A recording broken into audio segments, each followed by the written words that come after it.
भारतीय reserve bank यानी RBI ने नए वित्त वर्ष 2023-24 की पहली मौद्रिक नीति जारी कर दी है।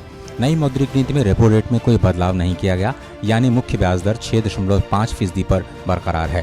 गौरतलब है कि केंद्रीय बैंक पिछले साल मई से लगातार रेपो रेट में 6 बार की बढ़ोतरी कर चुका है और ये कुल मिलाकर के 2.5% की बढ़ोतरी है। रेपो रेट वो ब्याज दर होती है जिस पर आरबीआई कॉमर्शियल बैंकों को कर्ज देता है। आपको बताएं कि बीते साल मई में 0.4%, जून, अगस्त, सितंबर में आधी फीसदी और दिसंबर में 0.35% की बढ़ोतरी की गई थी। लेकिन इस बार रेपो रेट में कोई बदलाव नहीं किया गया है। आरबीआई गवर्नर शक्तिकांत दास ने कहा कि ब्याज दरों में बढ़ोतरी को सिर्फ इस बैठक के लिए टालने का निर्णय लिया गया है और अगर जरूरत पड़ी तो महंगाई पर लगाम लगाने के लिए ब्याज दरों में बढ़ोतरी की जा सकती है। आरबीआई की इस मौद्रिक नीति में वित्त वर्ष 2023-24 के लिए जीडीपी वृद्धि दर अनुमान को 6.4% से बढ़ा करके 6.5% कर दिया गया।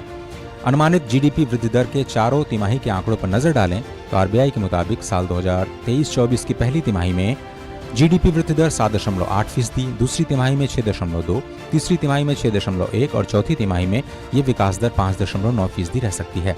आरबीआई के मुताबिक साल 2023-24 में औसत खुदरा महंगाई दर 5.2% रहेगी।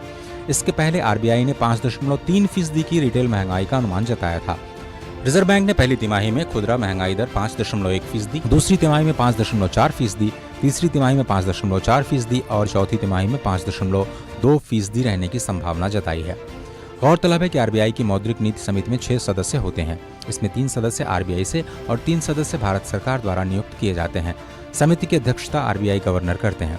समिति का उद्देश्य देश में खुदरा महंगाई की दर को 2 से 6% के बीच बनाए रखना और जीडीपी की बढ़ोतरी और महंगाई के मध्य संतुलन बनाना है। मौद्रिक नीति समिति के द्वारा हर 2 महीने के अंतराल पर यह मौद्रिक नीति जारी की जाती है। साल की इस पहली मौद्रिक नीति की खास बात यह है कि महंगाई के अनुमान में कमी की गई और विकास दर के अनुमान में बढ़ोतरी। मुंबई में शिशिर सेलार के साथ ब्यूरो रिपोर्ट, डीडी न्यूज।